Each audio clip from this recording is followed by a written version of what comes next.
The waiting room at Naval Medical Center San Diego held 43 veterans that Monday morning in early March 2025. 42 men and one woman who didn't want to be there. Raven Catherine Steele sat in the third row, spine straight against the plastic chair. 29 years old, 5'3" in her Navy working uniform, 118 pounds of discipline wrapped in a frame most people underestimated. Dark brown hair pulled back, regulation tight. Blue eyes that tracked movement with the precision of someone trained to notice what others missed. She'd been avoiding this appointment for 3 years. Different excuses each time. Schedule conflicts, deployment rotations, minor illnesses timed perfectly to cancel physicals. Anything to avoid the moment when someone would see what she'd hidden for over a decade. But the new Veterans Wellness Program was mandatory. No exceptions, no postponements. Even for petty officers first class who'd rather eat glass than expose their secrets. The check-in screen cycled through names: Johnson, Patterson, Mackenzie. The room smelled like government coffee and the particular anxiety of men waiting for their bodies to confess what their minds already knew. Korea veterans with trembling hands. Vietnam vets with 1,000-yard stares. Desert Storm alumni favoring old injuries. Afghanistan and Iraq veterans still young enough to pretend they were fine. Raven scanned the room without appearing to. Old training, dangerous training. The Marine in the corner compensating for a bad left knee. The sailor 3 seats down, hiding withdrawal tremors under a newspaper. The soldier by the window calculating exits and fields of fire. She recognized the patterns because she shared them. The screen changed. Steel arc, she rose smoothly. No hesitation that might draw attention. 11 years of service had taught her to be invisible when it mattered. The corpsman who blended into medical facilities. The petty officer who never caused problems. The woman who kept her head down and her history buried. But some histories refused to stay underground, especially when they were carved into flesh. Room 3B waited at the end of a sterile corridor. Standard exam room. Clinical white walls that had witnessed a million confessions of human frailty. Blood pressure cuff hanging like an instrument of truth. Anatomical charts showing muscles and bones that Raven had memorized in hospital corpsman school 11 years ago. Lieutenant Commander Preston Reynolds entered with a tablet and the practiced smile of a physician who'd performed this routine 10,000 times, mid-40s, graying at the temples, wedding ring worn smooth from years of nervous fidgeting, the kind of doctor who'd seen enough to be competent but not so much to be cynical. Petty Officer Steele, he glanced at the screen, HM1, 11 years active duty. Currently assigned to, his eyebrows rose slightly, SEAL Team 3. Yes, sir. How long with the team? 2 weeks, sir. Reynolds made notes. Annual wellness screening, standard protocol for all veterans in the program. Any current complaints? Injuries I should know about? No, sir. Medications? No, sir. Known allergies? No, sir. Reynolds looked up, actually looked at her instead of the tablet. You're cleared for full duty with a SEAL team at 5'3". Raven held his gaze, steady, unflinching. I exceed all physical standards required by the Navy, sir. I'm sure you do, bud. He set the tablet on the counter. All right, let's begin with vitals. I'll need you to remove your blouse for cardiac and pulmonary examination. Raven's hands stopped halfway to the first button. This was the moment, the one she'd choreographed a dozen ways to avoid. Winter appointments when long sleeves were justified. Female physicians who didn't question. Carefully timed conflicts that made thorough exams impossible. But today there were no exits, no excuses, just a male physician following protocol and a secret that lived on her skin. Her fingers found the buttons, one by one. The blouse came off, navy t-shirt underneath, standard issue. But t-shirts only hid so much. Reynolds moved behind her, stethoscope ready. A deep breath, she inhaled, held it, released. Again, the cold metal pressed against her back.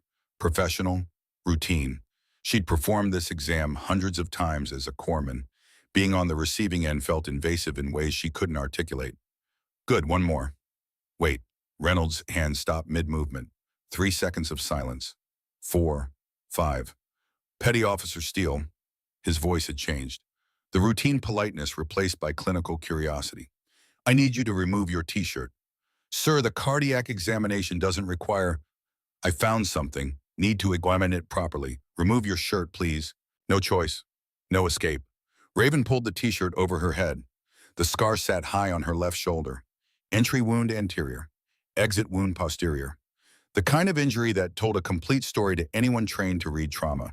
Clean edges where military surgeons had debrided tissue. Surgical precision in the scarring. The work of professionals who'd saved the limb and possibly the life. But it was the size that made Reynolds go very still. He moved to face her, eyes fixed on the scar. Then he did something unusual. He measured the entry wound with his fingers, approximating diameter, calculating trajectory based on the exit wound's position. This is a gunshot wound, high-powered rifle. His voice carried certainty. The entry diameter, this is 33-38 caliber, possibly 338 Lapua Magnum. Raven said nothing. Petty officer, that's a sniper rifle cartridge. How did a Navy corpsman? The door opened without warning. Admiral Nathaniel Voss entered like winter arriving early, 68 years old but still imposing. Silver hair cropped military short, weathered face that had seen 4 decades of decisions that left marks. He'd come to review the Veterans Wellness Program, shake hands, show the Navy cared. He glanced at Reynolds, glanced at Raven, his eyes found the scar. Everything stopped. Voss's face went through 3 expressions in 2 seconds. Recognition, shock, something that looked like grief wrapped in pride. Steele. The name came out rough, uncertain. Raven Steele. Raven snapped to attention, despite being shirtless. Sir. Voss moved closer, careful, like approaching something that might shatter or explode. That scar. He didn't touch it, didn't need to. William taught you to shoot. Not a question, a statement loaded with history. Raven's throat worked. Yes, sir. Reynolds looked between them, clearly lost. Admiral, do you know this petty officer? Doctor. Voss's voice carried the weight of 4 decades of command. I need 5 minutes alone with Petty Officer Steele. Sir, I'm in the middle of an examination. 5 minutes. Reynolds recognized an order when he heard one. He left. The door clicked shut with the finality of a vault ceiling. Voss and Raven stood 3 feet apart, the space between them heavy with everything unspoken. With a funeral 13 years ago, where he'd handed a folded flag to a widow and her daughter, where he'd looked at a 16-year-old girl with her arm in a sling and eyes that had already seen too much. William Steele, Voss's voice softened. Gunnery Sergeant William Steele, 2nd Battalion, 5th Marines, Scout Sniper Platoon. 78 confirmed kills across 3 deployments. Best shot I ever witnessed. Best friend I ever had. You were at the funeral, sir. Raven's words came quiet, controlled. You gave my mother the flag. I was 16. Just finished my junior year of high school. Arm in the same sling. I remember. Voss paused. The accident that gave you that scar happened 6 months before William died. Training accident. The rifle malfunctioned during one of your sessions. Fragment went straight through. You were lucky to keep the arm. I was lucky to be alive. William blamed himself, told me he should have checked the rifle more carefully. Should have seen the signs of metal fatigue. Voss's eyes held hers. He also told me that after you recovered, you made your mother a promise that you'd never touch a gun again. Raven's jaw tightened. 11 years of therapy. 11 years of telling herself she'd made peace with her father's death. And still the anger lived right beneath her ribs like shrapnel too close to vital organs to remove. If he felt so guilty, why did he keep deploying? Why did he leave us 6 months later? The question came out sharper than intended. Voss didn't flinch. Because men like William don't know how to stop. We tell ourselves we're protecting others, that we're the only ones skilled enough to do the job, that our knowledge, our experience, they're too valuable to waste on the sidelines. He paused. It's a lie we tell ourselves so we can keep doing the only thing we know how to do. He died doing that thing. He did. Helmand Province, October 2012. IED ambush, followed by coordinated small arms fire. He was providing overwatch for a patrol, spotted the trap, called it in, stayed on station to cover the withdrawal, took fire from multiple positions, got every Marine out except himself. Except himself. Voss carried the weight of that truth in his voice. His last radio transmission was 4 words. Marines are clear. Out. Raven closed her eyes, breathed through the tightness in her chest, opened them. I joined the Navy in 2014, 2 years after he died. Hospital corpsman. I've served 11 years. Good evaluations. No disciplinary issues. Multiple deployments. I've done everything right. Everything he would have wanted. I heal people. I keep my promise to Mom. And nobody knows I can shoot. Nobody, sir. Voss studied her face. Until now. Until now, sir. What's your current assignment? SEAL Team 3 started 2 weeks ago. Something shifted in Voss's expression. Memory, recognition. Team 3, that was my team 30 years ago. Commander now is Jackson Thorne, solid officer, former enlisted who earned his commission the hard way. He'll work you hard, but he'll keep you as safe as anyone can in that line of work. I don't need special. Everyone needs someone watching their six. Voss's tone left no room for argument, especially when they're carrying secrets that could get them killed. He was quiet for a moment. Then, Raven, I'm going to ask you something. Think very carefully before you answer. She waited. If your team needs you, really needs you. Not Raven the corpsman, but Raven the shooter. The girl William Steele spent 4 years training. The one who knows ballistics and wind drift and how to compensate for the Coriolis effect at 1,200 meters. If they need that Raven and the only thing stopping you is a promise you made when you were 16 years old and drowning in grief, what are you going to do? The question hung in the sterile air. Raven looked at the scar in the mirror across from her. Entry wound, exit wound, the permanent reminder of the day the rifle malfunctioned. The day she almost died learning to do the thing her father needed her to understand. I don't know, sir. Yes, you do. Voss's voice was gentle but firm. You know exactly what you'll do. Same thing William would have done. Same thing every person who's ever worn this uniform does when the critical moment arrives. You'll do what's necessary. The promise will break and you'll live with it. Because living with a broken promise is easier than living with dead teammates you could have saved. Raven met his eyes. Is that what you did, sir? More times than I can count. He smiled without humor. Welcome to the club nobody wants to join. We meet every night at 0300 when sleep won't come. Voss moved toward the door, stopped, turned back. William used to say something about why he taught you to shoot despite your mother's concerns. He said, I'm not teaching her to kill. I'm teaching her to protect. And someday someone's going to need protecting, and my little girl's going to be the only one who can do it. Voss's hand rested on the door handle.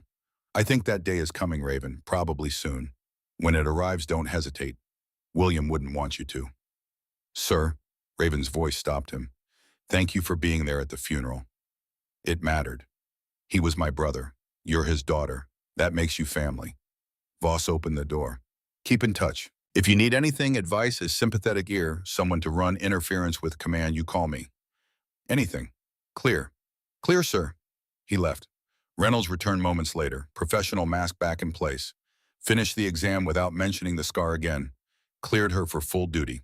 Sent her on her way with paperwork and a follow-up appointment she wouldn't need. Raven dressed in silence. Buttoned her blouse, tucked in her shirt, adjusted her belt. In the mirror, she looked like every other sailor leaving a routine medical appointment. But she wasn't, not anymore. Someone new. And secrets once shared developed their own momentum. SEAL Team 3's compound sat on Naval Amphibious Base Coronado like a fortress built from necessity and sweat. Concrete barriers, chain-link fencing. Buildings that had weathered decades of salt air and hard use. The Pacific Ocean stretched beyond where BUD/S students learned that comfort was temporary and pain was educational. Raven had been assigned here for exactly 14 days, long enough to learn the layout, short enough that she still felt like an outsider waiting for permission to enter. Tuesday morning, 0800, the briefing room smelled like coffee gun oil and the particular musk of men who considered 5-mile runs a warm-up. 12 operators filled the chairs. 11 heads turned when she entered. Commander Jackson Thorne stood at the front, 44 years old, face weathered by 2 decades of hard decisions and harder conditions. Eyes that cataloged everything and forgot nothing. 22 years in service. 3 combat deployments with Team 3 alone. The kind of leader who'd earned respect the expensive way. Petty Officer Steele, right on time. Take a seat. Raven moved to the back row, the corpsman's traditional position. Close enough to respond to casualties. Far enough to stay out of the operational planning. Gentlemen, Thorne's voice cut through the low conversations. This is HM1 Raven Steele, our new corpsman, 11 years active duty, 3 combat deployments, Afghanistan twice, Iraq once, combat medicine certified, tactical casualty care instructor qualified. She comes with strong recommendations from Naval Medical. Silence. 12 pairs of eyes evaluated her with the clinical detachment of professionals measuring risk versus benefit. Chief Warrant Officer Grayson Reed spoke first, 50 years old, former Marine who'd gone Navy for reasons he never explained. Everyone called him Gunny because muscle memory lasted longer than service affiliation. 5'10", voice carried the gravel of cigarettes he'd quit a decade ago. No disrespect intended, Doc, but can you carry a 60-pound medical pack in full kit? Yes, Chief. Plus body armor plates front and back. Yes, Chief, and plus ammunition, water, personal gear. Yes, Chief. Gunny leaned back in his chair. We'll find out Friday. Senior Chief Petty Officer Marcus Blackwell sat 2 seats down. 48 years old, quiet in the way of men who'd seen too much and learned that words rarely helped. They called him Stone because emotion never showed on his face. Never rushed, never cracked. Stone said nothing. Just watched her with eyes that seemed to calculate trajectories and probabilities. Petty Officer First Class Colton Ashford sprawled in his chair like he owned the real estate. 32 years old, red hair, freckles that made him look younger than his file suggested, voice that carried 3 rows farther than necessary. They called him Frost because of how cold he became in combat. Right now, he just looked skeptical. The corpsman before you was 6'1", 190. He struggled with the physical demands. Frost didn't bother hiding his doubt. No offense, but you're small. Raven finished his thought. I'm aware. I'll manage. We're not carrying you if you fall behind, Frost said to his teammate Tyler Beckett. Just establishing expectations. Thorne cut through the commentary. Steele has exceeded every physical standard the Navy requires for her rating. She's here because she earned it. Whether she stays depends on her performance. Same standard we apply to everyone. He looked directly at Raven. Clear, Petty Officer. Crystal, sir. Good. Integration brief Thursday. PT tomorrow at 0530. Ruck March Friday, 12 miles full kit. Questions? Silence. Dismissed. The team filed out. Raven stayed behind, pretending to review medical protocols on her tablet that she'd memorized years ago. Stone paused at the door, looked back. Steele. Yes, Senior Chief. Welcome to the team. Don't let Frost get under your skin. He tests everyone. Understood, Senior Chief. Stone studied her for another moment, like he was seeing something beneath the surface. Then he left. Raven sat alone in the empty briefing room, thought about Voss's words, about promises made and promises that would break, about the moment coming fast when she'd have to choose. Wednesday, 0530, the sky still dark over Coronado, the air cold enough to remind everyone that Southern California had seasons, just subtle ones. 12 operators and 1 corpsman lined up for PT, the standard SEAL warm-up that separated professionals from pretenders. 2-mile run, calisthenics, buddy carries, partner drills, the choreography of combat fitness. Raven kept pace, not at the front where Frost and Beckett pushed the tempo, not at the back where struggling would be noticed. Middle of the pack, breathing controlled, energy conserved. She heard Frost's voice carrying back to where Beckett ran beside him. $20 says she falls out on the Ruck March Friday. She's made it 2 weeks. 2 weeks isn't 12 miles with full kit in the California desert. Raven said nothing. Conserved oxygen. Words wouldn't prove anything. Only performance mattered. Friday arrived with clear skies and rising heat. 12-mile ruck march. 60-pound pack minimum. Full kit, desert terrain east of the base where the temperature would climb toward 95 by noon. The team assembled at OEU 600, sun already climbing, heat building. Raven adjusted her pack one final time. Medical supplies, IV fluids, combat gauze, tourniquets, chest seals, hemostatic agents. Everything needed to keep someone alive when their body wanted to quit. 62 pounds total on a frame built for 118. The first mile was easy, the second routine. Mile 4, her shoulders started the conversation with her nervous system about load distribution. Mile 6, her hips joined the complaint. Mile 8, every step became a negotiation between will and biology. But she'd made worse negotiations. In corpsman school, carrying 200-pound dummies through obstacle courses. In field training, treating simulated casualties while instructors threw smoke, grenades, and fired blanks overhead. In real deployments, moving wounded men twice her size because the alternative was watching them die. Pain was temporary. Failure was permanent. Mile 12, the finish line. 2 hours, 41 minutes. Not the fastest time. Frost and Beckett had finished 18 minutes earlier. Stone and Gunny 12 minutes ahead. But she'd finished within standard, without assistance, without falling out. Thorne checked his watch when she crossed, nodded once, bye-bye. Acceptable, Steele. Gunny approached, handed her a water bottle. You can walk with the weight, that's something. He paused. But walking isn't fighting. We'll see how you perform when people shoot back. Understood, Chief. Monday, weapons qualification day. The range sat 20 miles inland, away from civilian populations and their concerns about noise. Targets at 50 meters, 100, 300. The smell of cordite and hot brass. The sharp crack of controlled violence. Raven qualified with the Beretta M9 pistol only. Her military occupational specialty didn't authorize rifle training. Corpsmen carried sidearms for self-defense, not offensive operations. 40 rounds, 40 hits. Expert marksmanship rating. Gunny watched from the observation booth, raised an eyebrow at the tight grouping. Doc can shoot a pistol. Thorne nodded, made a note. Good to know if things get close. The operators moved to rifle qualifications. M4 carbines first, then the serious work. The M4 OA5 sniper rifle. Raven stood behind the firing line, supposedly observing, actually remembering. The rifle looked familiar. Too familiar. Same model her father had used. Same stock design. Same scope mounting system. Same balance and weight distribution. Her fingers twitched involuntarily. Muscle memory from 1,000 hours of training, from lying prone in New Mexico desert learning to read wind, from her father's voice in her ear and teaching the breathing cycle that synced with cardiac rhythm. Stone was shooting, 600 meters, standard NATO chest-sized target. First shot, miss, left edge by 8 inches. Raven's lips moved, barely audible. Wind pushing left, compensate right shoulder. Stone made the adjustment. Second shot, center mass. Senior Chief Marcus Blackwell stood 5 feet from Raven, close enough to hear the whisper. His head turned slightly, eyes found hers. Raven looked away. Too late. Stone fired 4 more rounds, all hits, respectable grouping for 600 meters. When he came off the line, Stone passed close enough to Raven to murmur without others hearing. Thanks for the win call, Doc. Raven kept her face neutral, said nothing. But Stone knew, and men like Stone filed information away for later use.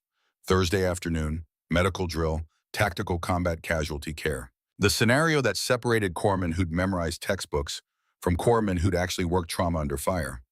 The setup simulated an IED blast. 2 casualties with realistic wounds, limited supplies, hostile environment simulated by an instructor firing blanks and throwing smoke grenades. Raven moved on pure instinct. Casualty 1, severed femoral artery, massive hemorrhaging. She had 90 seconds before shock set in, 2 minutes before death. Her hands moved with practiced efficiency. Tourniquet from her pack, positioned high on the thigh above the wound. Wrapped once, threaded through the buckle. Windlass rod inserted. She twisted hard. The casualty screamed, realistic acting from the role player. Raven kept twisting. Each rotation tightened the band, compressed the artery, transformed the bright red spray into a trickle. 3 full turns. 4. The bleeding stopped. 19 seconds from identification to secured tourniquet. Standard protocol allowed 30. Casualty 2. Tension pneumothorax. Air trapped in the chest cavity. Collapsing the lung. Killing the patient slowly. Needle decompression. Second intercostal space. Mid-clavicular line. 14-gauge needle. She felt for the landmarks through the training vest. Located the insertion point. Pushed the needle through. Pop. Air hissed out. Pressure released. Breathing restored. Ivoline next while the instructor maintained simulated hostile fire. Combat gauze for additional wounds. Morphine for pain management. All while smoke obscured vision and blank rounds cracked overhead. When the drill ended, Gunny stood over the casualties. Checked her work. Checked her times. Damn good, Doc. Best I've seen from a new team member. Thorne nodded approval. Steele knows her craft. Frost leaned against the wall, arms crossed, watching, evaluating. Medical skills are fine, necessary even, but we need operators who can fight back when things go kinetic. Combat medic isn't combat operator. The words carried across the drill yard, meant to be heard. Raven heard them, filed them away. No anger, no wounded pride, just data. She understood the concern. They'd lost corpsmen before. Good ones. Brave ones. Corpsmen who could save lives but couldn't return fire when the shooting started. Who became liabilities instead of assets in close combat. They were asking the fundamental question every team asked. Will you get us killed? Fair question. One she couldn't answer with words, only with actions. And actions were coming faster than any of them expected. Friday afternoon, mission briefing. The team gathered in the classified planning room, screens on the wall showing satellite imagery, maps marked with GPS coordinates. Intelligence reports from sources Raven didn't have the clearance to know existed. Thorne stood at the front, remote control in hand, expression serious. Gentlemen, dock, wheels up Monday at 0400. Destination remains classified until we're airborne. Mission parameters recovery operation. 2 American contractors. Civilian security personnel kidnapped 6 days ago near the Syrian-Iraqi border. Current intel places them in this compound. The screen changed. Overhead imagery of a small village. Single-story buildings clustered around a central courtyard. Desert surrounding. One road in and out. Enemy force estimated at 8 to 12 combatants. Mix of local militia and foreign fighters. All armed, all motivated. The contractors are high value from a diplomatic standpoint. State Department wants them back. We're tasked with getting them. Thorne clicked to the next slide. Timeline. Approach routes. Contingencies. Insert at 2200 local time. Approach it on foot from this position, 2 kilometers north. Stone provides overwatch from the ridgeline here. Elevation advantage, 800 meters from target. Entry team of 6 conducts the breach. Recover the packages. Exfil to primary landing zone. Total time on target, 90 minutes maximum. Frost raised his hand. What's Doc's role, sir? Thorne looked at Raven. Steele remains at base camp with communications. Standard operating procedure for first mission with a new corpsman. She monitors comms, prepares for casualty treatment if we bring wounded back. Expected, reasonable, safe. But somewhere deep in Raven's mind, her father's voice whispered, "They don't trust you yet. You haven't earned it. You will." Steele, Thorne's attention focused on her. Medical preparation is your responsibility. I want you ready for worst-case scenarios. Gunshot wounds, shrapnel injuries, burns, environmental casualties from heat or dehydration. Brief the team Monday morning before we depart on treatment protocols and what we're carrying. Yes, sir. Questions? Thorne scanned the room. No hands. Good. Medical brief Monday at 0700. Gear inspection at 0800. Movement briefing at 0900. Full rehearsal at 1300. Get rest this weekend. Monday starts the real work. Dismissed. The team filed out. The jokes and casual conversation that normally filled the spaces between briefings were absent. Mission mode had activated. The transformation from men into operators beginning. Stone lingered after the others left. Approached Raven as she gathered her tablet and notes. Steele, so? Yes, Senior Chief. You've been downrange before. Real combat, not training.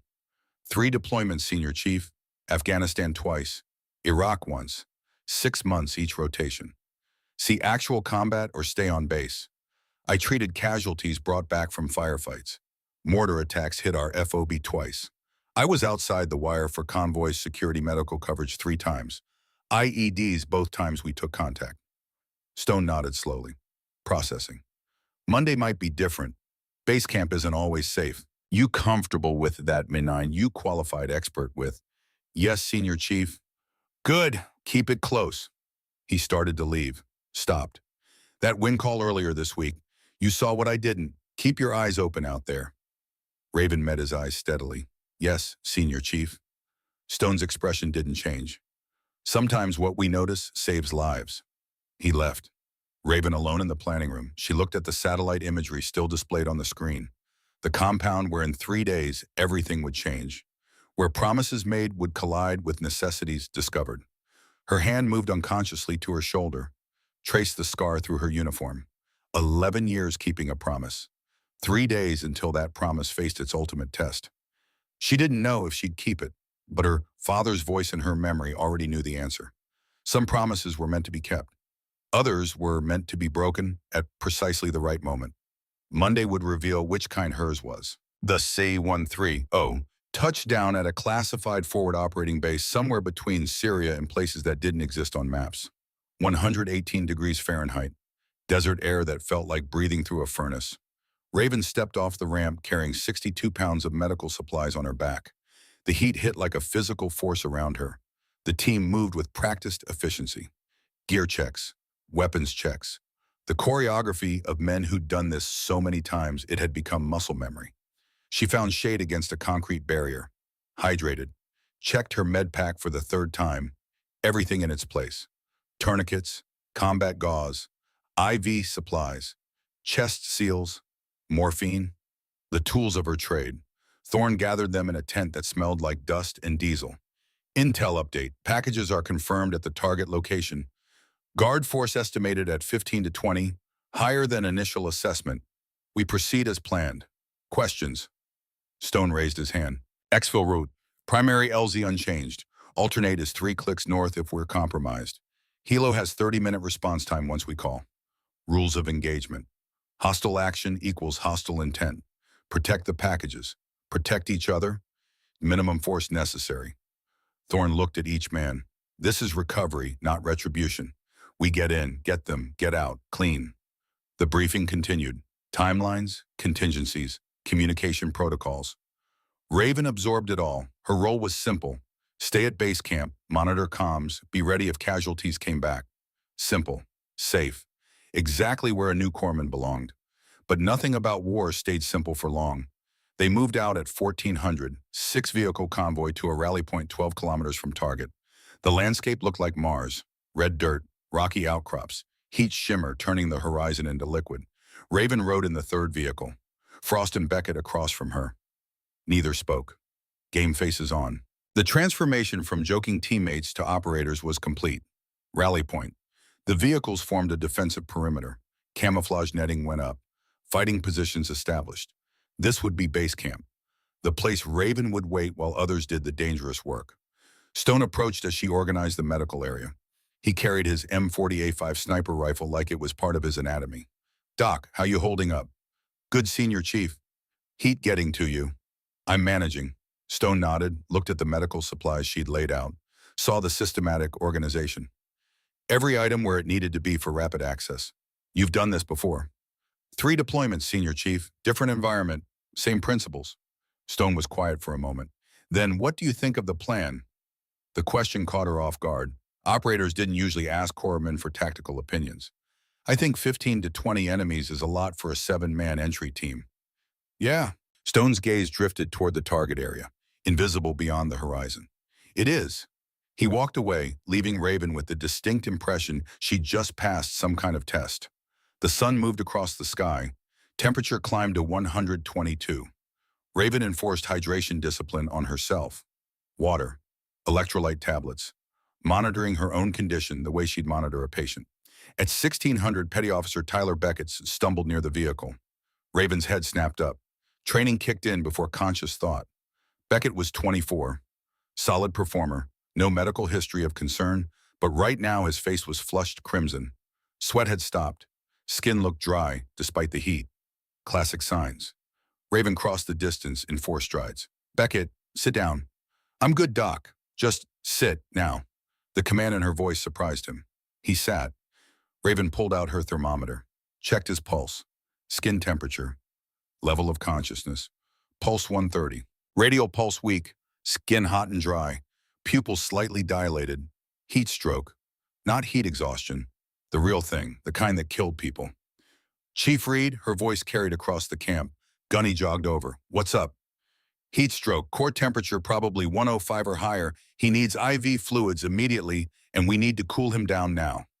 Gunny looked at Beckett, looked at Raven. You sure he was fine 10 minutes ago? Heat stroke progresses fast. He's not sweating anymore. That's late stage. We have maybe 10 minutes before he seizes or worse. Raven was already pulling IV supplies. I need someone to get Commander Thorne. We need to delay movement until Beckett stabilizes. Gunny didn't argue. He moved. Raven inserted the IV line, 18-gauge, antecubital vein, saline flowing wide open. She soaked towels with water from the cooler, placed them on Beckett's neck. Armpits, groin, the high blood flow areas. Frost appeared with more water. What can I do? Keep those towels wet and cool. Change them every 2 minutes. We need to bring his core temperature down gradually. Too fast causes other problems.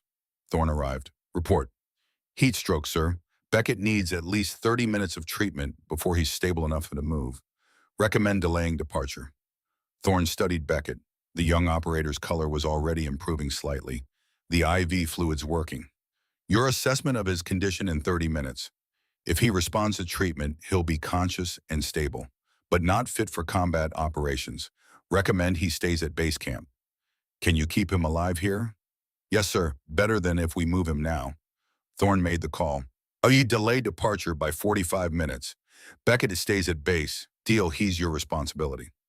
Understood, sir. The team adjusted. Timeline shifted. Nobody complained. They'd all seen heat casualties before, knew how fast the desert could kill you. 30 minutes later, Beckett was sitting up, drinking on his own, color returning to normal, core temperature dropping. He looked at Raven with something like embarrassment. Sorry, Doc. Nothing to apologize for. Heat doesn't care how tough you are. How'd you know I barely felt off before you were on me? Training, experience, observation. Raven checked his vitals again. You stopped sweating. Skin changed color. Gait was slightly off, all indicators. Frost crouched beside them. I was standing right next to him and didn't notice anything. Different kind of training, Raven said simply. Later, as the team prepared to move out, Gunny approached. You might have saved his life, Doc.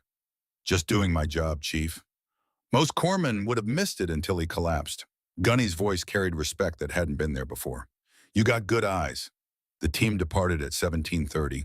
Raven watched them disappear into the desert. 7 operators moving like ghosts. Stone with his rifle. Thorne leading. Frost and the others spread in tactical formation.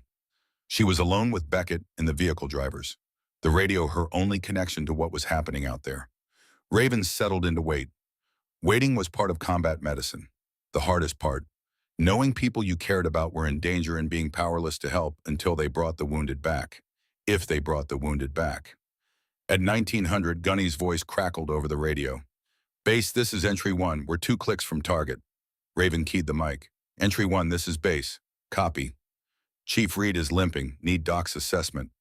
Chief described the pain. Gunny's voice came through. Twisted my ankle crossing a ravine. It's fine. Can you put weight on it? Yeah. Does it hurt more when you push off or when you land? Pause. Push off. Any swelling you can see or feel. Longer pause. Some. Raven closed her eyes. Visualize the injury. Grade 2 ankle sprain, maybe grade 3. The kind of injury you could walk on with adrenaline. The kind that would fail you at exactly the wrong moment. Commander Thorne, this is Steele. Recommend Chief Reed modify his role. That ankle could give out during close quarters movement. He needs to avoid rapid lateral movements or running. Thorne's voice came back. Copy. Reed, you're on security. No breach team. Sir, I can... Not a debate, Chief. Gunny's frustration was audible even through the radio static, but he acknowledged. Raven released the mic. Looked at Beckett, who was listening from his cot. You just benched Gunny Reed, Beckett said quietly. He's not going to be happy. I'd rather have him unhappy than have his ankle give out in a hallway and get someone killed. Fair point. 2000, full dark. Radio discipline went silent. The team was approaching the target. Raven checked her medical area for the 4th time. Litters ready, IV supplies staged, surgical kit prepared, everything positioned for rapid treatment of multiple casualties. She'd learned this in Afghanistan. Hope for the best, prepare for the worst, because hope didn't stop bleeding. At 2200, the silence broke. Contact, contact, we're taking fire. The radio exploded with overlapping voices. Gunfire in the background, not the controlled rhythm of a planned engagement, the chaos of things going sideways. Thorne's voice cut through. Entry team report. We're pinned down, but intel was wrong. 20+ enemies. An explosion. RPG by the sound of it. Frost is hit. Frost is down. Raven was on her feet, every muscle tensed, every instinct screaming to move, to help, to do something. But she was 12 kilometers away. Useless. Doc, Thorne's voice, strained. We need you. Now. Sir, I'm inbound. She grabbed her aid bag. 60 pounds of medical supplies, lighter than the full pack. Everything essential. The vehicle roared into camp. Raven jumped in before it fully stopped. Go! They flew across the desert. No roads. Just rock and sand and darkness. The driver used night vision. Raven braced against the door, checking her supplies by feel. Tourniquets, hemostatic gauze, IV kits, 12 kilometers in 8 minutes. The vehicle couldn't get closer without being spotted. She'd have to run the last kilometer. Raven bailed out while they were still rolling, hit the ground running, 60 pounds on her back. Felt like nothing. Adrenaline was a hell of a drug. Gunfire ahead, muzzle flashes. The distinctive crack of AK-47s mixing with the deeper boom of American M4s. She found the team behind a low wall. Frost was on his back, dark stains spreading across his leg. High femoral area, femoral artery, 90 seconds before shock, 2 minutes before death without intervention. Raven slid in next to him. Bullets snapped overhead. She didn't flinch. There was only the patient, only the wound, only the work. Frost, look at me. You're going to be fine. His eyes were wide, scared. Doc, I can't feel my leg. Blood loss, I'm fixing it. Stay with me. She pulled the tourniquet from her kit. Her hands moved with absolute certainty. This wasn't the first femoral bleed she'd seen. Wouldn't be the last, but it was the first that mattered this much. High on the thigh, above the wound, the only way to stop femoral bleeding in the field, strap around the leg, through the buckle. Tight, windlass inserted. Now the critical part. She twisted the rod, once, twice. The band compressed flesh, compressed artery. Frost screamed. Raven kept twisting. 3 rotations, 4. The bright arterial spray slowed, became a trickle, then stopped entirely. She secured the windlass, checked the wound, no bleeding, checked distal pulse, none. That was correct. The tourniquet had done its job. 19 seconds from arrival to secured tourniquet. Bleeding stopped. You're stable. Frost's breathing was rapid, shallow. Hurts like hell. That means you're alive. Alive hurts. Dead doesn't. She started an IV line, combat fluids. Keep his pressure up. You're going to be fine. More gunfire. Closer now. Thorne dropped beside her. We need to move. Enemies flanking. Can he walk? No, we carry him. Doc, we're still taking fire. We can't. The next burst of gunfire came from a different direction. A rooftop, 280 meters away.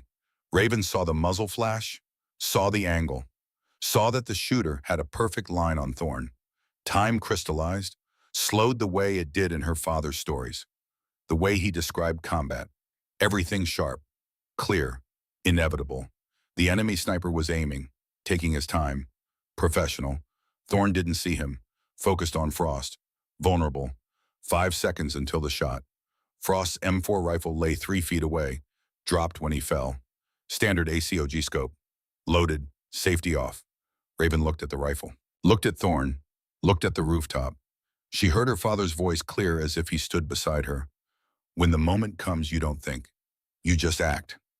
Because thinking gets people killed. She heard her mother's voice. Promise me, promise you'll never touch a gun again. She heard Admiral Voss's question. What are you going to do? Raven reached for the rifle. Her hands knew what to do. Muscle memory from 1,000 hours of training, from a childhood spent learning this exact thing. Chamber check, round confirmed. Scope adjustment, range estimation. Wind read, 280 meters, elevated target, light wind from the east.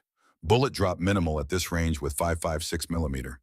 She brought the rifle to her shoulder, felt it settle into the pocket. Perfect fit, like coming home. Gunny saw her. Doc, what are you? Raven's world narrowed to the scope picture. The crosshairs, the target, enemy sniper, dark silhouette against lighter sky. Crouch position, rifle barrel visible, breath control, in for 4, hold for 7, exhale for 8. Her heartbeat slowed.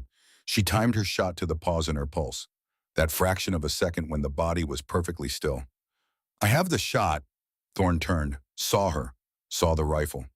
Steel, Raven squeezed the trigger. Gentle, smooth, the way her father taught her. The rifle bucked against her shoulder, 2.1 seconds of flight time. The bullet arced through 280 meters of desert air. The enemy sniper jerked, fell backward, disappeared from the rooftop. Silence. Not actual silence. Gunfire still rattled, shouts in Arabic, return fire from Stone's position. But in the small space between Raven and the team, everything stopped. Frost stared at her. Holy, did you just... Raven set the rifle down, smooth, controlled, returned to Frost's side, checked his vitals. Pulse 110, blood pressure holding. You need medevac, but you're stable. Thorne hadn't moved. His eyes fixed on the rooftop, then on Raven. Where did you learn to shoot like that? Raven met his gaze. Steady. My father, sir. That was 280 meters. Yes, sir. Moving target, under fire. Yes, sir. Gunny crawled over. Who the hell is your father? Raven was quiet for 3 seconds. The secret she'd kept for 11 years. The truth she'd run from. The legacy she'd denied. Gunnery Sergeant William Steele, Marine Scout Sniper, 2nd Battalion, 5th Marines. Recognition flashed across Gunny's face. He was older, old enough to have served with Marines in that era. William Steele, Gunny's voice dropped. Hellman, 78, confirmed. Jesus Christ. Raven nodded. He taught you 4 years, from 12 to 16. And you're a corpsman. I promised my mother I'd never touch a gun after he died. Today I broke that promise. Thorne processed this. You saved my life. I did my job, sir. Keeping the team alive is my job. Your job is medical. Raven looked at Frost, at his stabilized wound, at the IV running clear. I did that too. More gunfire. A reminder they were still in a hot zone. Thorne made the call. Exfil now. Stone, you and Reed carry Frost on litter. Steele, you're with me. Rear security. Sir, I should stay with Frost. Frost is stable. You said so yourself. Right now, I need someone who can hit at 300 meters covering our withdrawal. Can you do that? Raven picked up Frost's rifle. Checked it. Yes, sir. They moved. Combat extraction. Controlled chaos. Frost on an improvised litter between Stone and Gunny. Raven and Thorne providing rear security. An enemy squad tried to flank from the east. 4 men moving through rubble. Raven saw them first. Contact right. 150 meters. 4 targets. She engaged. Controlled pairs. 2 rounds per target. Center mass. Down, down, down, down. 4 seconds. 4 enemies neutralized. Thorne stared at her. Where the hell have you been hiding? In plain sight, sir. They reached the vehicles. Loaded Frost. Called for medevac. The helicopter was inbound. 10 minutes. Raven worked on Frost during the wait. Reassessed the tourniquet. Applied additional pressure, dressing over the entry wound. Checked for compartment syndrome. Adjusted IV flow rate. Kept him talking. Doc, Frost said quietly, I'm sorry for doubting you. You had every right to doubt me. I hadn't proven anything. You proved it today. You would have done the same for me. The helicopter landed in a storm of rotor wash and dust. They loaded Frost. The bird lifted off. Gone. The team sat in the darkness. Processing. Coming down from the adrenaline, Stone approached Raven, his sniper rifle slung across his back. That first shot, the sniper at 280, I had him in my scope too. I was about to take him when you fired. Perfect center mass hit. Thank you, Senior Chief. Don't thank me. Answer my question. How many combat shots have you made before tonight? Raven thought back. Training sessions with her father. Hundreds of them. Thousands of practice rounds. But combat in training, thousands. In combat tonight was my first. Stone went very still. Your first combat shot ever was 280 meters. Moving target, under fire, and you made it first round. Yes, Senior Chief? William Steele trained you well. He did. Stone's expression changed, something that looked like recognition. I met your father once. Joint training exercise. 2011, Camp Pendleton. Best natural shooter I ever saw. He mentioned teaching his daughter, said you had a gift for it, said you were better than him at your age. Raven's throat tightened. He said that he was proud, said you had the steadiest hands he'd ever seen on someone so young, said you understood the mathematics of it instinctively. Stone paused. He also said you'd promised never to use those skills, that you'd chosen a different path, healing instead of fighting. I did, until tonight. Your father would understand. Hell, he'd insist. He taught you to protect people. That's what you did. They rode back to base camp in silence. Raven sat with her thoughts, with the weight of what she'd done. She'd broken her promise. She'd used the skills her father taught her. She'd killed a man. The logical part of her brain knew it was justified. Necessary. Thorne would be dead otherwise. Maybe Frost too. But logic didn't erase the weight. At base camp, Thorne called a debrief. Let's address what happened. Intel was wrong. We walked into heavier resistance than expected. Frost took a hit. Doc saved his life with a tourniquet in under 20 seconds. Then she saved mine with a shot I didn't even see coming. Then she provided covering fire during exfil and neutralized 4 additional hostiles. He looked at Raven. Steele, you told us you'd never engaged in combat. I hadn't, sir. I treated combat casualties. Different skill set. Not anymore. Thorne crossed his arms. Here's what I need to know. Can you do that again when we need it? Raven met his eyes. Yes, sir. Without hesitation. Without hesitation.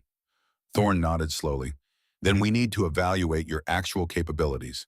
Because what I saw tonight suggests you're significantly more skilled than anyone knew. Stone spoke up. Commander requests permission to formally test Doc's marksmanship. We need to understand what we're working with. Agreed. Tomorrow morning, 0800, full evaluation. Thorne looked around the team. Anyone have concerns about that?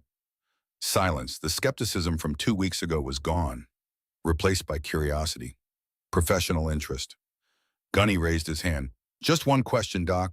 Why hide it? Why not tell us you could shoot? Raven took a breath. Because I promised my mother after my father died that I would never touch a gun again. I joined the Navy to heal people, not to kill them. I kept that promise for 11 years.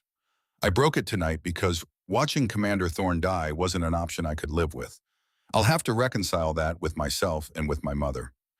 But given the same situation, I'd make the same choice. Your mother going to understand? Gunny asked. I don't know, Chief, but I hope so. The team dispersed, exhausted, processing what they'd witnessed. Raven sat alone under the stars, pulled out her phone, stared at her mother's contact information. Couldn't make the call. Not yet. Didn't have the words. Instead, she called Admiral Voss. He answered on the second ring. Raven, I heard. You all right? How did you? Thorne called me an hour ago. Wanted to know what I knew about William teaching you. I told him everything. Voss paused.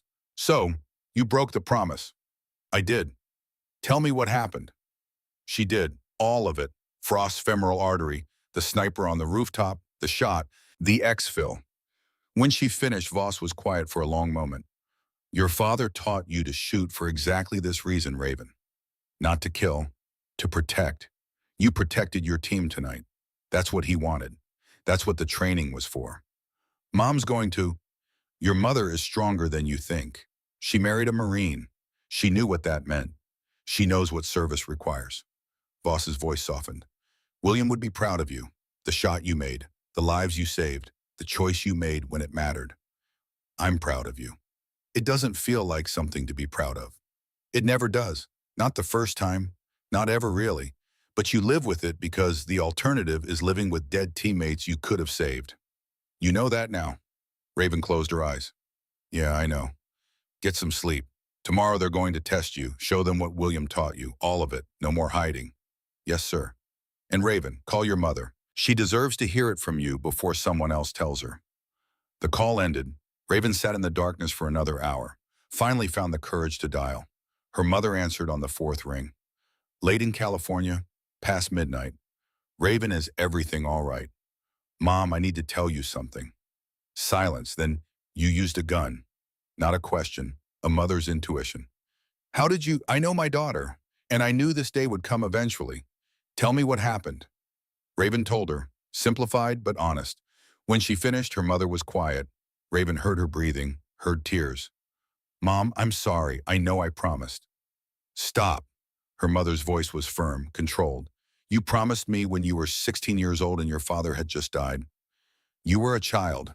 You're not a child anymore. You're a woman who saved lives tonight. Your father's daughter, a healer and a protector. I'm not happy you had to break the promise, but I understand why you did. And I'm proud of you.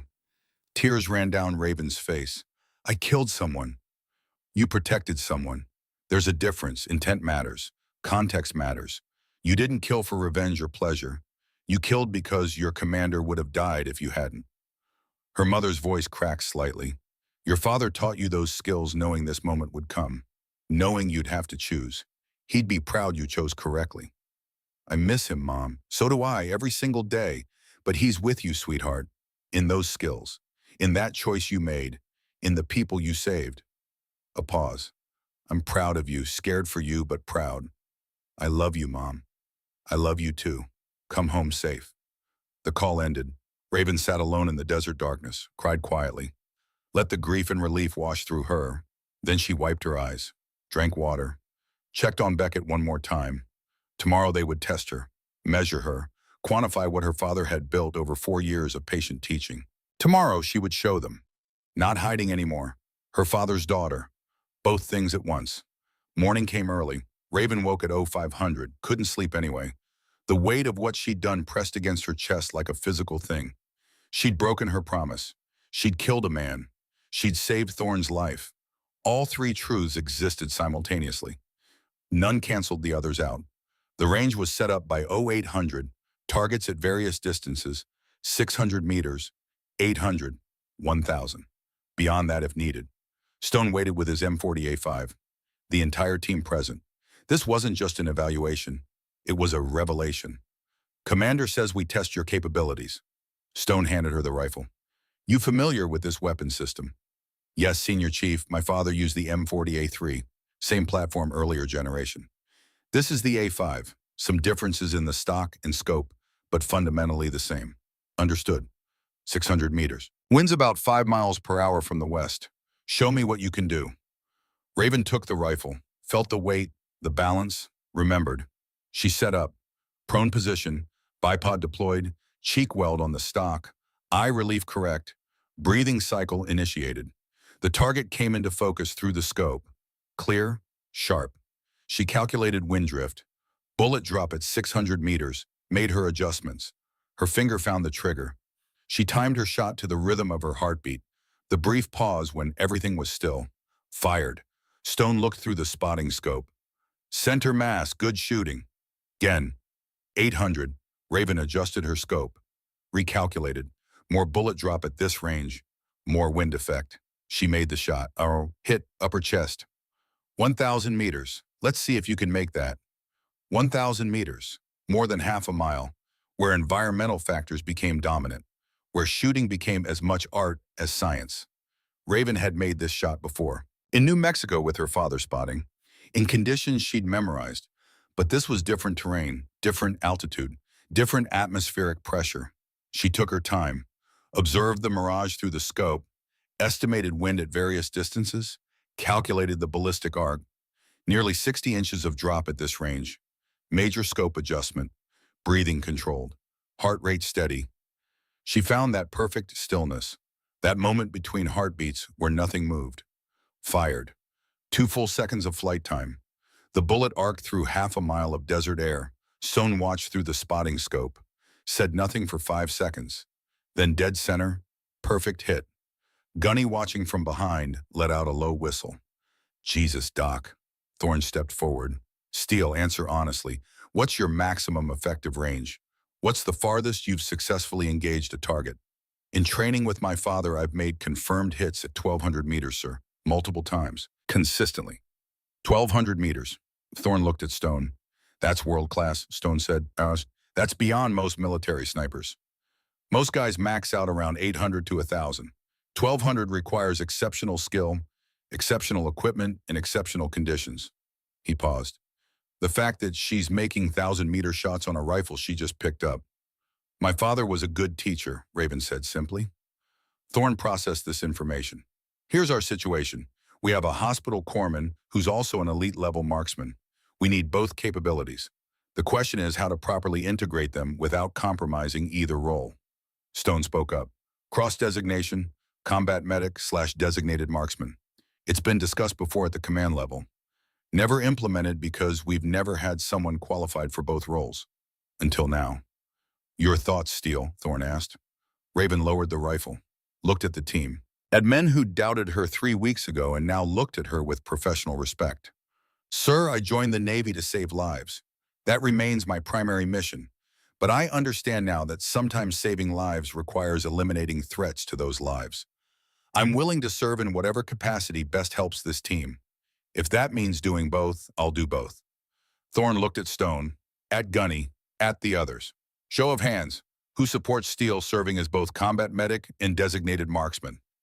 Every hand went up, no hesitation. Then it's decided. Steele effective immediately. You're designated as our team's combat medic and secondary marksman. Stone remains primary sniper. You provide medical support and backup precision fire as situations require. We'll adjust our tactical planning to utilize both your skill sets. He paused. You'll need additional training, advanced marksmanship techniques, environmental compensation, moving targets, low-light shooting. Stone will handle that training. Yes, sir. One more thing. Thorne's expression softened slightly. Your father trained you well, Steele.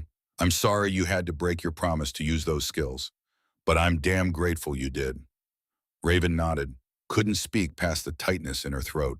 The team dispersed. Stone stayed behind. Tomorrow we start your advanced training, long-range environmental factors, moving target engagement, low-light techniques, the advanced applications your father probably introduced but will formalize. Thank you, Senior Chief. Don't thank me yet. I'm a demanding instructor. Stone started to walk away, stopped, turned back. Your father told me something. That last time I met him, 2011.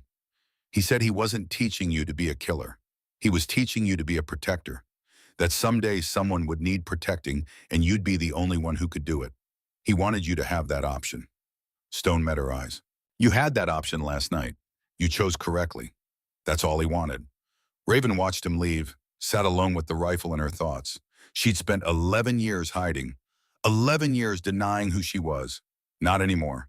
She was Raven Steele, daughter of Gunnery Sergeant William Steele, Hospital Corpsman First Class, and now officially a warrior. Her father had given her both hands. Finally, she was learning to use them both. 6 weeks after the contractor rescue the operations order came down. High priority mission. American journalist kidnapped near the Turkish border. Thomas Whitfield, freelance reporter covering the refugee crisis. Intel suggested execution within 48 hours. This would be different from the first mission. Raven wouldn't be staying at base camp. Thorne gathered the team. Wheels up at 0400 tomorrow. Mission brief at 2000 tonight. Full kit rehearsal afterward. This one's going to be tight. Complex environment. Civilian population nearby. Rules of engagement will be restrictive. He looked at Raven. Steal your entry team. Full medical load plus M4. Stone has primary sniper overwatch. Your backup precision and primary medical. Clear. Clear, sir. Frost recovered from his leg wound and back on duty grinned. Welcome to the varsity dock. The mission brief that evening laid out the complexity. Target compound sits in a valley. Population center nearby. 15 to 20 hostiles confirmed. Mix of local militia and foreign fighters. Whitfield is confirmed alive as of 12 hours ago. Intel suggests they plan to execute him tomorrow at noon local time. We have a window. Thorne clicked to the tactical overview. Insert by helicopter 2 kilometers north. Stone establishes overwatch here 800 meters from compound. Entry team of 6 approaches on foot. Breach at first light 0700 local. Recover Whitfield. Exfil to primary LZ. Total time on target 90 minutes max. Stone studied the terrain. Exfil concerns, multiple choke points, one road in and out of the valley. If we're compromised, the entire area can be locked down fast. Alternate LZ here, 3 kilometers northwest. Helicopter has 20-minute response time once we call for extraction. Frost raised his hand. What's Whitfield's physical condition? Unknown, assume he's been beaten, possibly tortured. May not be ambulatory. Steele, you need to be ready to treat and stabilize quickly. Yes, sir. One more thing. Thorne's expression turned serious. Intel indicates one of the guard force may be a former military sniper, possibly Russian or Eastern European trained. Call sign the Wraith, real name unknown. We're treating this as a high-threat environment. Stone Steel be ready for counter-sniper operations. The rehearsal went until midnight. Entry procedures, casualty evacuation, contingency plans. The team running through every scenario until the movements became automatic. At 0300, Raven did her final gear check. Medical pack 40 pounds. Tourniquets, combat gauze, IV supplies, chest seals, morphine, surgical kit, everything needed for trauma care in the field.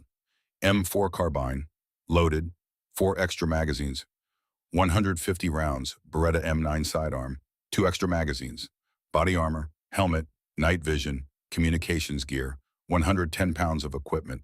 She'd carried it before. She'd carry it again. The helicopter insertion went smoothly. Pre-dawn darkness, the bird-flying nap of the earth to avoid detection.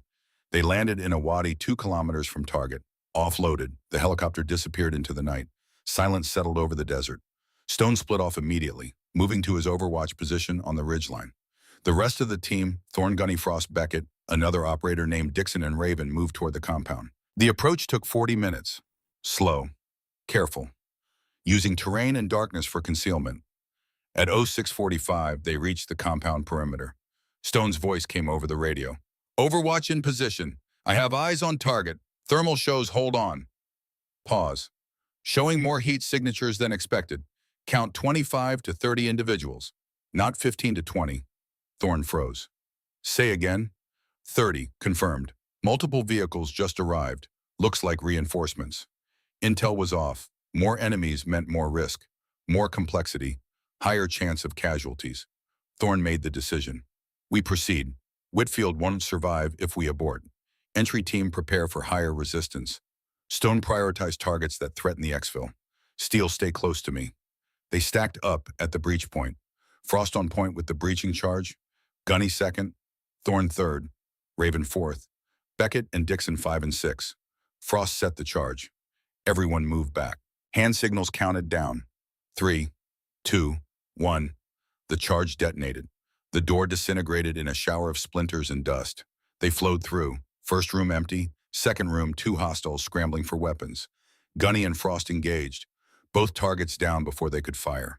Third room, Whitfield, tied to a chair, face swollen from beatings, blood on his shirt, but alive, conscious. His eyes went wide when he saw American uniforms. "We've got the package," Thorne reported. Raven moved to Whitfield. Quick assessment, broken ribs probable, facial trauma, dehydrated, malnourished, but ambulatory with support. She cut his restraints. "Can you walk?" "I think so." "Stay close to me." That's when the world exploded. RPG through the east window. The blast wave threw Raven into the wall. Her ears rang, vision blurred. She ran through her mental checklist. Arms functional, legs functional, no major bleeding, combat effective. But Beckett was down. Raven crawled to him. Shrapnel wounds across his left thigh and hip. One wound high on the femoral area. Bright red arterial bleeding. Not again. But this time she knew exactly what to do. She pulled a tourniquet from her kit. The third femoral bleed she'd treated in combat. Her hands moved faster now, more confident. High thigh placement, strap through buckle. Windlass inserted, twisting. Beckett's face contorted, but he didn't scream. He'd seen Frost survive this. The arterial spray stopped. 16 seconds from initial contact to secured tourniquet. Faster every time. "You're stable? IV next, but there's no time." Gunfire erupted outside. Heavy, sustained. The distinctive rattle of a belt-fed machine gun. Stone's voice over the radio. "You're taking fire from multiple positions. Count 30-plus hostiles. Machine gun nest on the north building rooftop. 380 meters. I don't have angle from here. Building's blocking my line of sight." Thorne assessed the situation. Beckett down but stable. Whitfield injured but mobile. 30-plus enemies. Machine gun pinning them down. "We need that gun silenced or we're stuck here." Raven moved to the window, looked out, saw the north building, saw the rooftop, saw the machine gun crew. 380 meters, slightly elevated. 2-man crew, one firing, one feeding ammunition. Stone didn't have the angle. No one else had a precision rifle except her. "Commander, I have angle on the machine gun." Thorne looked at her, looked at Beckett. "You need to stay with casualties." "Beckett's stable, sir. Tourniquet's holding. He'll be fine for 10 minutes, but none of us are fine if that gun keeps firing." Thorne knew she was right. "Take the shot." Raven positioned herself at the window. M4 up, a COG scope. Quick assessment of range and conditions. 380 meters. Wind maybe 6 miles per hour from the northwest. Bullet drop approximately 18 inches with 5.56 millimeter at this range. The machine gunner was partially concealed behind the gun shield. Head and upper chest visible. Small target. Difficult shot, but not impossible. She controlled her breathing, found her natural respiratory pause, timed the shot to her cardiac cycle, fired. The machine gunner jerked, fell backward, but immediately a second gunner took his place, grabbed the weapon, continued firing. Raven adjusted her aim. The second gunner was more cautious, less exposed. She fired again. The round sparked off the gun mount. Miss. The gunner ducked lower, relocated slightly to his right. Raven tracked the movement, led the target, compensated for the new angle, fired, hit. The second gunner went down. The machine gun fell silent. "Guns neutralized," Stone confirmed over the radio. "Outstanding shooting, Doc." "Entry team exfil now." Thorne grabbed Whitfield. "Gunny Frost, get Beckett on a litter." "Steele, you're with me. Rear security." They moved. Beckett on a hasty litter constructed from a door and parachute cord. Raven and Thorne providing covering fire as they withdrew. The compound erupted behind them. Enemies everywhere. The team fought their way out, running gunfight across 200 meters of open ground. Raven engaged targets as they appeared. Short control bursts. Movement between shots the way her father had taught her. Fire and maneuver. Never stay static. They reached the rally point, temporary cover behind a cluster of large rocks 400 meters from the compound. Raven went immediately to Beckett. Checked the tourniquet. Still secure. Started the IV she hadn't had time for before. Saline flowing. His color was poor, but he was conscious. Whitfield sat against the rock, breathing hard. Raven did a quick secondary assessment. How are you feeling? Like I've been beaten and starved for 4 days. That's accurate. She gave him water. Small sips. Don't drink too fast. Thorne was on the radio. Need immediate exfil. Landing zone Alpha. We have 2 casualties. Birds inbound. ETA 10 minutes. 10 minutes. They had to hold for 10 minutes. Then Stone's voice came through. Strained. Different. I'm hit. Right shoulder.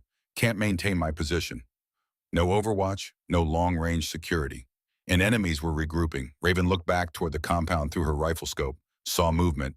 Counted heads. 8 men. Squad-sized element moving tactically toward their position. 200 meters. Closing. But something was wrong. These weren't moving like the militia they'd fought earlier. These were professionals. Moving with purpose. One man leading. Stone's voice again. That's not militia. That's the Wraith's team. He's hunting us. The team was compromised. Beckett couldn't move without the litter. Whitfield could barely walk. Stone was wounded. They couldn't fight effectively while protecting casualties.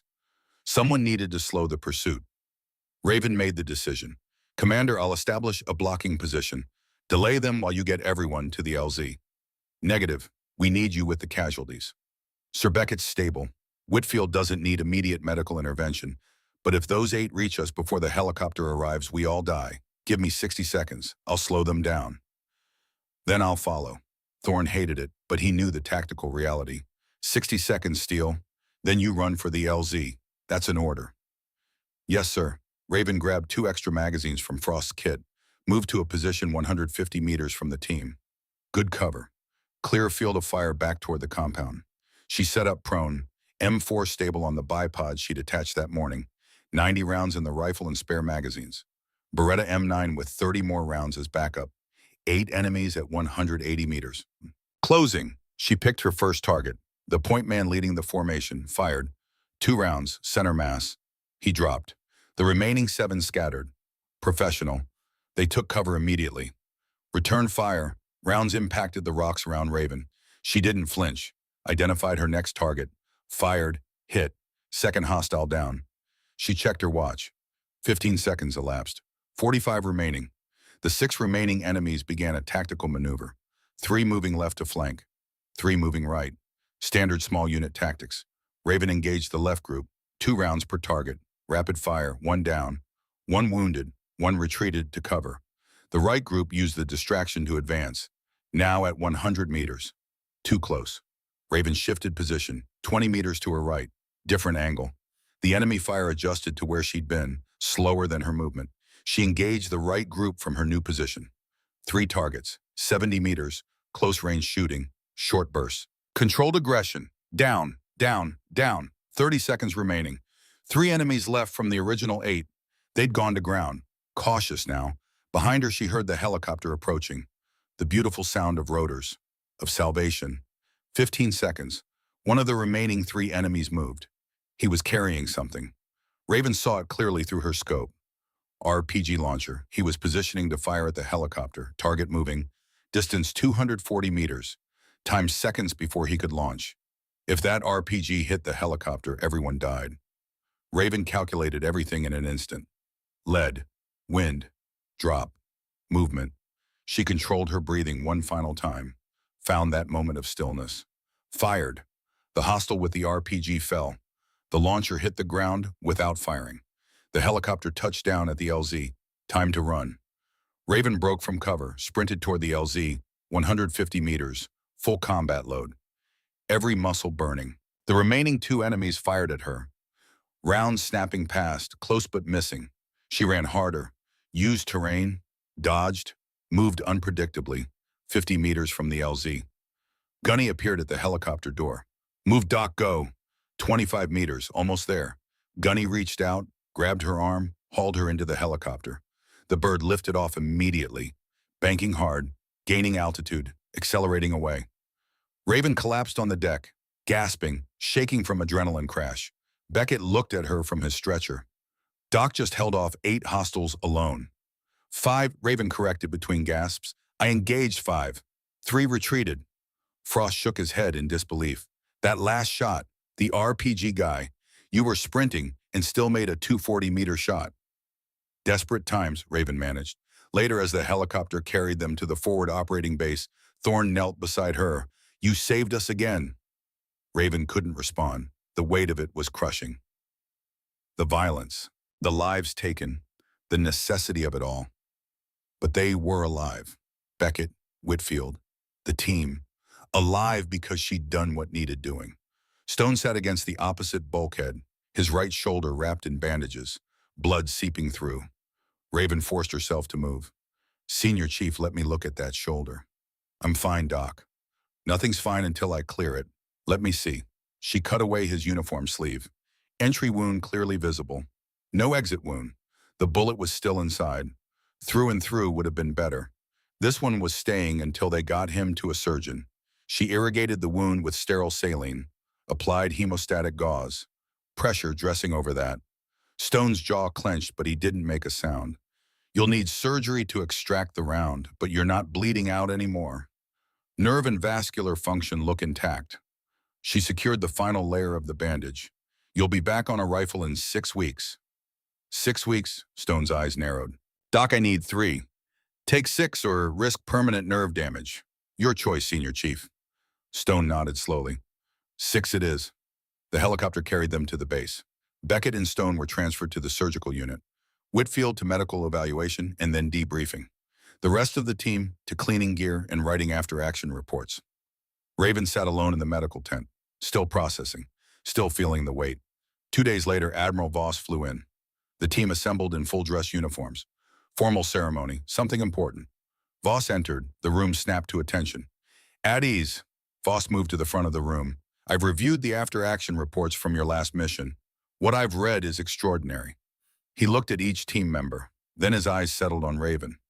Petty Officer Steele has in the span of 1 month saved 4 lives through medical intervention, neutralized 9 enemy combatants, held a defensive position alone against superior numbers, and enabled the successful recovery of an American civilian journalist. Voss approached Raven directly. Her father, Gunnery Sergeant William Steele, was one of the finest Marines I ever served with. He taught his daughter not just to shoot, but to serve, to protect, to understand that sometimes healing requires violence, and violence can be an act of healing. He paused. When William died 11 years ago, Raven promised her mother she'd never touch a gun again. She kept that promise for 11 years. She broke it 3 weeks ago to save her commander's life, and she's continued breaking it to save her teammates and accomplish her missions. Voss's voice softened. William would understand that. Hell, he'd demand it. He taught her those skills knowing someday she'd face exactly that choice. Promise versus duty, healing versus fighting. And I'm here to tell you that you've chosen correctly every time. Your father didn't teach you to be a killer, Petty Officer Steele. He taught you to be a protector. You're honoring that teaching every single day. Voss pulled out official paperwork.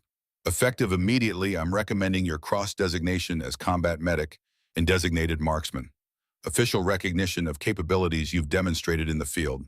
Additionally, I'm recommending you for the Navy and Marine Corps Achievement Medal for your actions during the Whitfield rescue operation. Raven's throat tightened. Sir, I was just doing my job. Your job now includes things most corpsmen never do, things most operators struggle to do. Voss smiled slightly. William would be proud, more than proud. The team's response was immediate.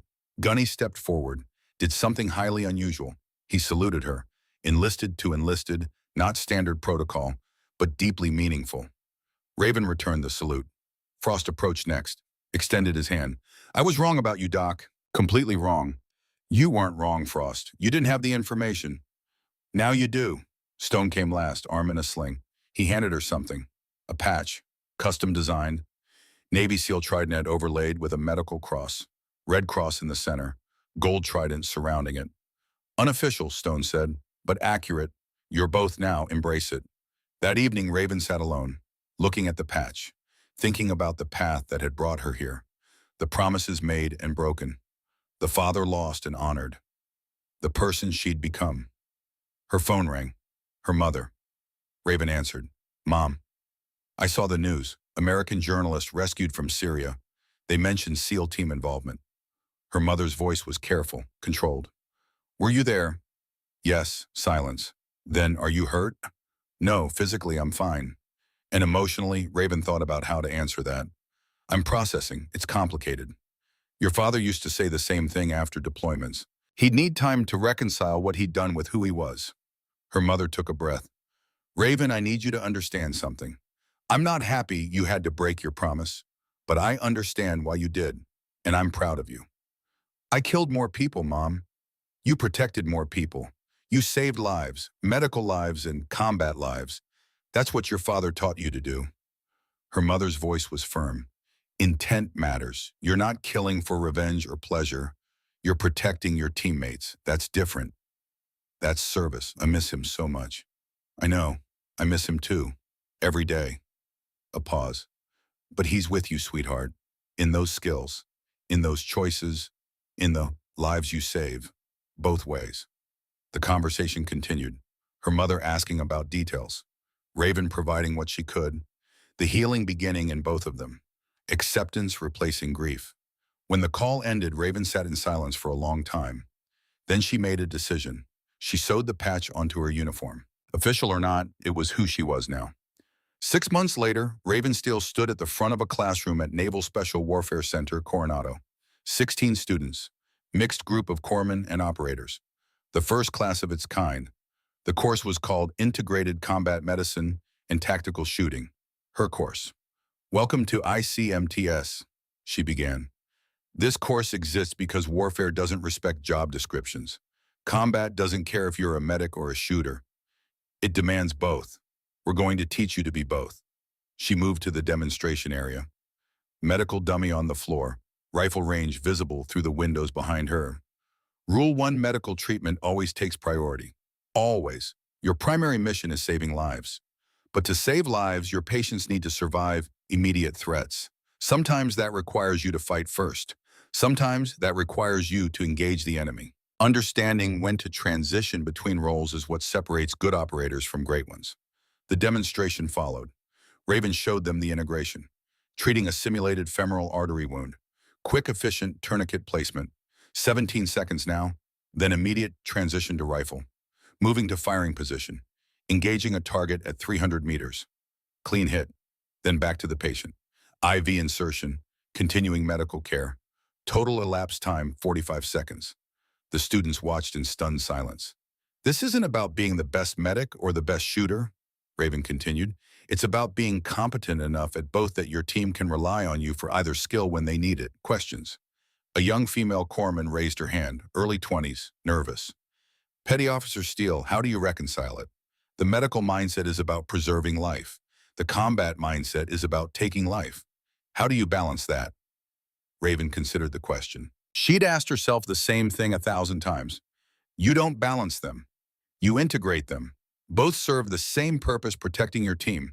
Sometimes protection means healing wounds. Sometimes it means eliminating the threat creating those wounds. Both are acts of service. Both are necessary. But doesn't that violate your medical oath? First, do no harm. The oath is about not causing unnecessary harm, but context matters. Allowing your teammates to die when you could prevent it, that's harm. Taking hostile lives to preserve friendly lives, that's triage. We make those calculations in medicine constantly. This is the same principle applied to a broader scope. The class continued for 6 hours. Practical exercises, medical scenarios, live fire drills. The students learning to shift between roles seamlessly. After class, Raven returned to her office. The desk was covered with paperwork. Requests from 3 VA hospitals for curriculum adoption. Official interest from the Department of Defense in expanding the program. Letters from other female service members asking how they could follow the same path. And one email that made her stop. Subject line, you changed everything. From HM3, Sarah Whitmore, Camp Pendleton. Petty Officer Steele, I'm a corpsman with 2nd Battalion 5th Marines. I read about what you've done, about being both medic and marksman. My father was Army Ranger. He taught me to shoot before he died when I was 14. I joined the Navy because I promised my mother I'd heal people, not fight. But your story showed me I don't have to choose. I can honor both parts of who I am. Thank you for proving the path exists. For showing women can serve in integrated combat roles without abandoning who we are. You literally changed my life. Raven read it 3 times. Thought about legacy, about ripples spreading outward. Her father had created ripples that reached her. Now she was creating ripples reaching others. The cycle continuing. That evening, Raven drove to the range overlooking Coronado Beach, where SEAL candidates trained, where her father had visited years ago. Watching operators and dreaming impossible dreams about his daughter, she set up her rifle, M40A5, 1,000 meters, the shot that separated good from exceptional. The sun was setting, wind picking up off the ocean, temperature dropping, every variable working against accuracy. She calculated everything, compensated for each factor, made her adjustments, controlled her breathing, lowered her heart rate, found that perfect moment of stillness. Fired. 2 seconds of flight. The bullet crossed half a mile of evening air. She looked through the spotting scope. Perfect center mass. "Still got it, Dad," she whispered. She heard his voice in her memory, clear as the day he taught her. "You always had it, sweetheart. Better than me by the time you were 16. Now you're the best I've ever seen. I miss you." "I know, but you're not alone. You have your team, your students, your purpose.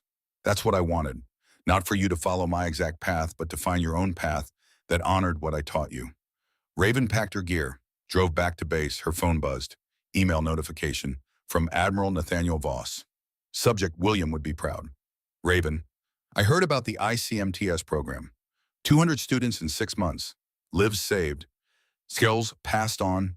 Legacy built. Your father once told me that the measure of a warrior isn't how many enemies they kill. It's how many teammates they save and how many warriors they train. By that measure, you're the finest warrior I know. He would be so proud of what you've become. Not despite the promise you broke, but because of what you chose to do when that moment came. You're not just his daughter, you're his legacy. Keep fighting, keep healing, keep teaching. The world needs more warriors like you." Semper Fi. Nathaniel. Raven read it twice. Let the tears come. Let herself feel the weight and the pride and the grief and the purpose all tangled together. Then she wiped her eyes, set her alarm for 0500, laid out her uniform for tomorrow. The patch prominent on her chest, SEAL trident, medical cross, both symbols of who she was. She thought about Frost, fully recovered now, back on active duty. About Beckett, who'd returned to the team after his surgery and sent her a bottle of whiskey with a note, "To the doc who saves us from ourselves." She thought about Stone, who'd needed the full 6 weeks, but came back sharper than ever, and who now consulted on her ICMTS curriculum. She thought about the Wraith, still out there somewhere, but no longer hunting. Intel suggested he'd retired after the Syria operation. Professional respect between warriors who'd faced each other and walked away. She thought about this promise she'd broken and the promise she'd kept. Her father had taught her to protect. She was protecting, just not in the way her 16-year-old self had imagined. Tomorrow she would teach. Next week, another mission with the team. Next month, the ICMTS program expansion to 3 more bases. The work continued. The mission never ended. But now she understood what her father had been trying to teach her all along. That the strongest warriors aren't those who only know how to fight. They're the ones who know when to heal and when to protect. When to use the scalpel and when to use the rifle. When to be gentle and when to be lethal. When to save and when to sacrifice. Raven Steele knew all of it now. Had learned it in blood and sweat and tears and triumph. She was ready. For tomorrow. For the mission. For whatever came next. Because once a warrior, always a warrior. And legacy wasn't what you inherited. Legacy was what you built.